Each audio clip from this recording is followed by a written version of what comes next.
नमस्कार. तर आपण बघत होतो पूर्ण प्रेग्नन्सीचा गरोदरपणाचा 9 महिन्याच्या काळात 3 भागाची जी काही विभागणी केलेली आहे. शेवटचे 3 महिने म्हणजे 26 आठवड्याच्या पुढे ते 40 आठवड्यापर्यंत 9 महिने आणि 7 दिवसांचा जो पिरियड असतो, म्हणजे 280 दिवसांचा जो पिरियड असतो, तो 26 आठवड्यापासून नंतर जर पेशंटला किंवा गरोदरपणात बाळाला काही प्रॉब्लेम येणार असतील तर बेसिकली आपण असं म्हणतो की ते बाळाला जगण्याचा हक्क आहे. तरी अतिजोखीम जी झाली शेवटच्या 3 महिन्यांमध्ये तर खूप भरपूर प्रयत्न करून आपण हे बाळ वाचवण्याचा प्रयत्न करत असतो.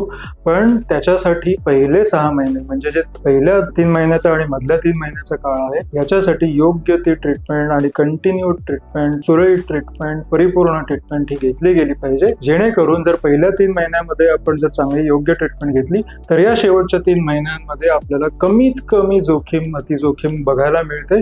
हे जरूर लक्षात ठेवा आणि त्यासाठी पूर्ण प्रेग्नन्सीमध्ये डॉक्टरांचा सल्ला घेऊनच पुढे सरकत राहा आणि तुमची प्रसूती सुरळीत हो, तुम्हाला गरोदरपण चांगलं जावं ही आनंद इटर्नल हॉस्पिटल शुभेच्छा. धन्यवाद.